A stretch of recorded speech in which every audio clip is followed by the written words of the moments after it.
All right, let's jump straight into this. Today, we're unpacking a framework that has literally built modern fortunes. We're talking about Napoleon Hill's classic philosophy, the stuff you find in Think and Grow Rich and Keys to Success. But listen, we aren't going to look at this as some dusty piece of history. Instead, we're breaking it down as a totally modern, highly actionable blueprint for your mind. So if you want a structured, no-nonsense approach to understanding the true architecture of achievement, you are definitely in the right place. Here's our roadmap for today. We'll kick things off with the origin of success, and then move into forging a burning desire. From there, we'll cover the 6-step success plan, reprogramming the subconscious, masterminds and planning, before wrapping the whole thing up with the ultimate glue, persistence. Section 1. The Origin of Success. Okay, you've probably heard this iconic sentence before. Whatever your mind can conceive and believe, your mind can achieve. Popularized by W. Clement Stone, this basically sums up the entire philosophy and establishes the core premise of our explainer today. It's the central thesis that Napoleon Hill spent his entire life trying to prove, that success fundamentally begins right there in your mind. And you know, this thesis didn't just come out of thin air. It was what Hill called the work of a lifetime. As a young man, he was actually commissioned by the legendary industrialist Andrew Carnegie. And Carnegie, who, by the way, started out as a literal laborer and became the wealthiest man in America, told Hill to study self-made giants like Thomas Edison and Henry Ford. So Hill spent over 2 decades analyzing more than 500 of these titans to distill their philosophies down into a single, logical framework. He wasn't just guessing here, he was reverse engineering greatness. Section 2. Forging a Burning Desire. So look, Hill noticed something huge right away. Just having a passive wish for wealth or success, it's entirely useless. What you really need is what he called a definiteness of purpose, and it has to border on obsession. A passive wish is just, hoping things magically get better. But an active, burning desire is a laser-focused goal backed by relentless effort and planning. Without this exact definiteness of purpose, Hill flat out says that drifting aimlessly through life is the #1 cause of failure. I absolutely love this quote from Henry Ford because it beautifully bridges this vintage concept to how we think about things today. Modern behavioral psychology and neuroscience completely back this up. Think about it. The brain is essentially a goal-achieving machine. What you focus on the most deeply actually dictates your physical reality. If you firmly believe wealth is impossible, guess what? Your brain will find evidence to prove you right. But if you have a burning desire and unshakable belief, your brain actually starts coordinating your actions and tuning into opportunities that match up with that focus. It's wild. Section 3. The 6-step success plan. If you're a note-taker, this is definitely the part to capture. Hill breaks the whole process down into some highly specific, actionable steps. First, you have to define your goal, and I mean clearly. If it's money, state the exact dollar amount. Second, determine your exchange. What specific value are you willing to give in return? Third, set a hard deadline. No someday allowed.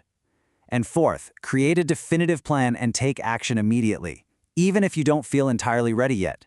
This right here is exactly how you take a nebulous, floating desire and convert it into a concrete, measurable blueprint your brain can actually work with. Section 4. Reprogramming the subconscious mind.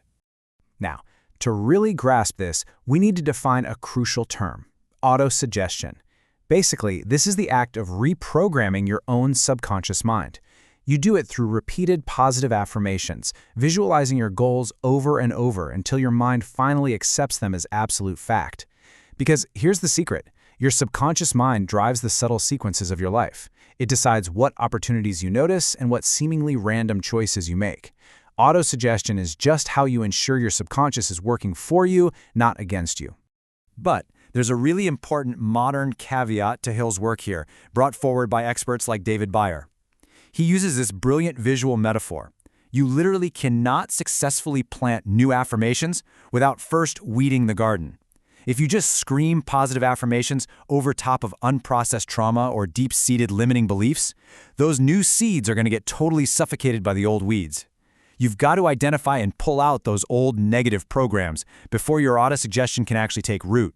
You know, Hill was incredibly ahead of his time on this, bordering on the metaphysical, really. He described the human brain as both a broadcasting and a receiving station for thoughts. Today, modern speakers align this with concepts like the quantum field or heart-brain coherence.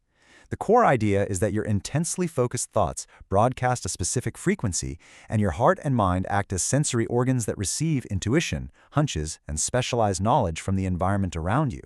So your mind isn't just a hard drive storing data, it's an antenna. Section 5. Masterminds and Organized Planning. Let's be clear, isolation is the ultimate enemy of achievement. To combat it, Hill introduces the concept of the mastermind. This is a purposeful alliance of supportive, like-minded individuals. When you surround yourself with people who are all moving in the same direction, you tap into a shared collective vibration. You get to pool specialized knowledge, you hold each other accountable, and honestly, you accelerate your progress in a way that is literally impossible to do by yourself. To wrap your head around how organized planning works in reality, just think of an airplane.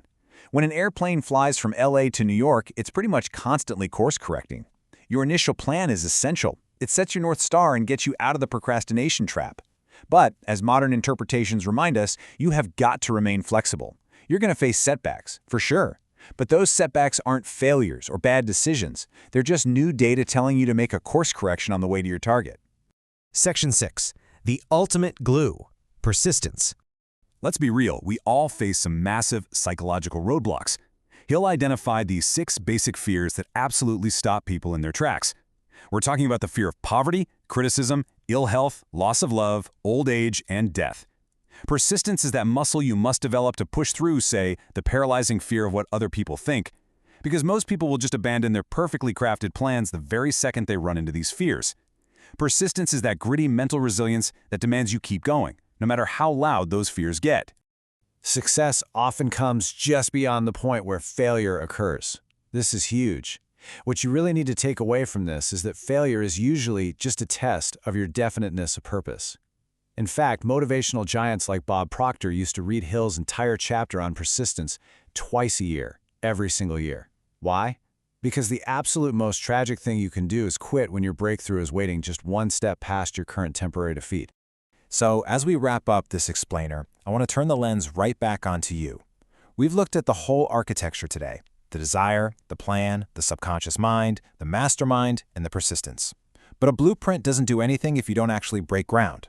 So, what is your definite major purpose? What is that one burning obsession that you are willing to apply this framework to, starting today? Think on that, lock it in, and get building. Thanks for joining me for this explainer, and keep learning.